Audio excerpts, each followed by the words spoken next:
Assalamualaikum warahmatullahi wabarakatuh. Kami dari kelompok 4 akan mempresentasikan hasil diskusi kami tentang silabus.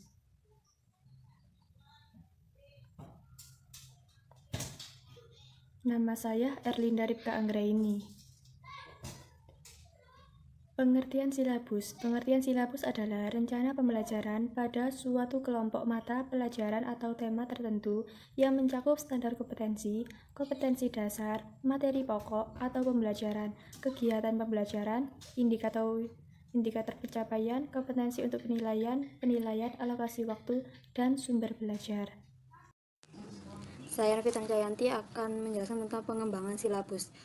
Pengembangan dapat dilakukan oleh para guru secara mandiri atau berkelompok dalam sekolah atau beberapa sekolah, kelompok musyawarah guru mata pelajaran pada pusat kegiatan guru dan dinas pendidikan. Nah, sebagai tenaga profesional yang bertanggung jawab terhadap belajar siswa, seorang guru harus mampu mengembangkan silabusnya secara mandiri. Selain itu, seorang guru juga harus mengenal karakteristik dan kondisi sekitaran sekolah atau di lingkungan sekolah. Nama saya Salsabila Fatihah.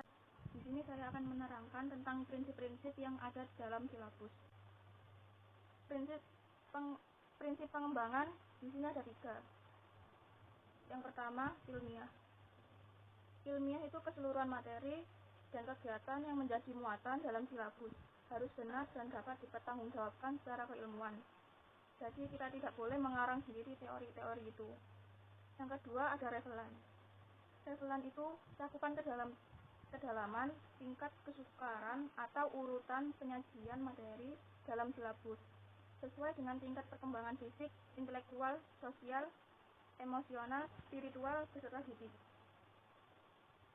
Terus yang ketiga ada aktual dan kontekstual memadai, yaitu cakupan indikator, materi pokok atau pembelajaran, kegiatan pembelajaran, sumber pembelajaran, dan sistem penilaian cakupan untuk menunjang pencapaian kompetensi dasar. Dan selain itu ada beberapa lagi prinsip-prinsip seperti sistematis. Sistematis itu komponen-komponen silabus saling berhubungan secara fungsional dalam mencapai kompetensi. Terus yang selain itu ada konsistensi. Adanya hubungan yang konsisten antara kompetensi dasar, indikator, materi pokok atau pembelajaran, kegiatan pembelajaran, sumber pembelajaran. Nah, itu ada fleksibel. Fleksibel itu keseluruhan komponen silabus dapat mengakomodasi keragaman peserta didik, pendidik, serta dinamika perubahan yang terjadi di sekolah dan tuntunan masyarakat. Terus ada menyeluruh.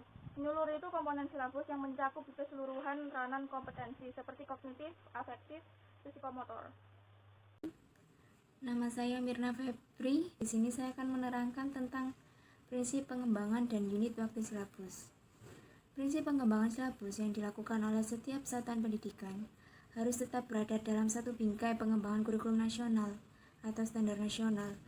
Maka perlu memperhatikan prinsip-prinsip pengembangan silabus secara ilmiah, relevan, dan sistematis.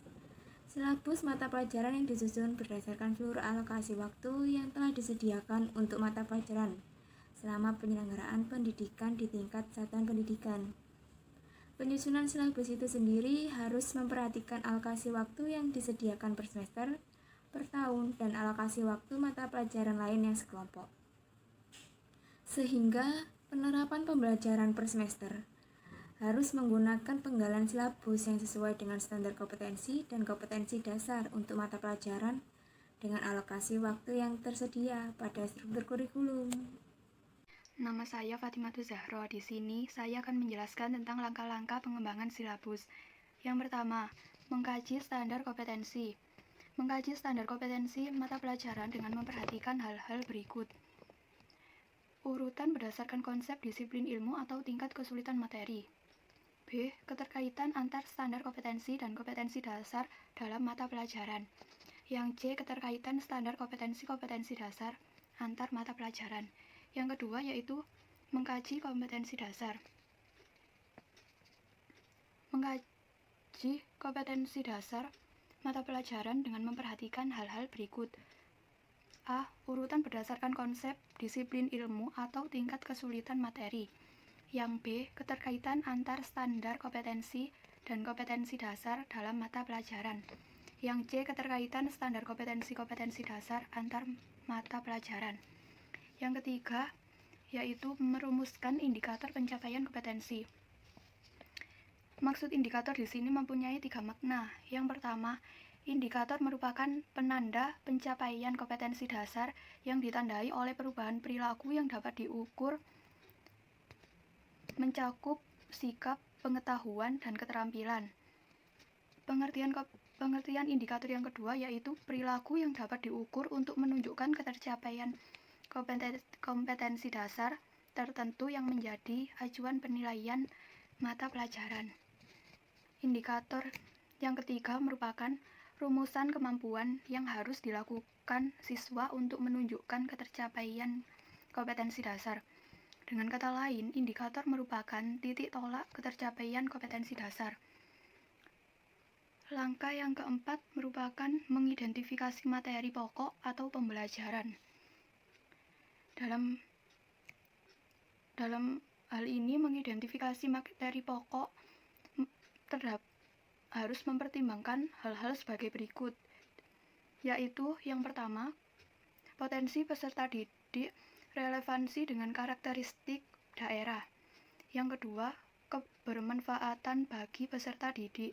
Yang ketiga, struktur keilmuan. Yang keempat, keluasan materi pembelajaran. Nama saya Ella Nurul Aini. Di sini saya akan melanjutkan penjelasan dari teman saya, yaitu tentang langkah-langkah pengembangan silabus. Pengembangan kegiatan pembelajaran. Kegiatan pembelajaran dirancang untuk memberikan pengalaman belajar yang melibatkan proses mental dan fisik melalui interaksi antar peserta didik dengan guru, lingkungan, dan sumber belajar lainnya dalam rangka pencapaian kompetensi. Yang selanjutnya yaitu menentukan jenis penilaian. Penilaian merupakan serangkaian kegiatan untuk memperoleh, menganalisis, dan menafsirkan data tentang proses dan hasil belajar peserta didik yang dilakukan secara sistematis dan berkesinambungan, sehingga menjadi informasi yang bermakna dalam pengambilan keputusan. Yang selanjutnya yaitu menentukan alokasi waktu. Penentuan alokasi waktu pada setiap kompetensi dasar didasarkan pada jumlah minggu efektif dan alokasi waktu mata pelajaran per minggu dengan mempertimbangkan jumlah kompetensi dasar, keluasaan, kedalaman, tingkat kesulitan, dan tingkat kepentingan kompetensi dasar. Yang terakhir yaitu menentukan sumber belajar. Sumber belajar adalah rujukan, objek, atau bahan yang digunakan untuk kegiatan pembelajaran. Sumber belajar dapat berupa media cetak dan elektronik, narasumber, serta lingkungan fisik, alam, sosial, dan budaya. Demikian penjelasan dari kami, kurang lebihnya mohon maaf yang sebesar-besarnya. Wassalamualaikum warahmatullahi wabarakatuh.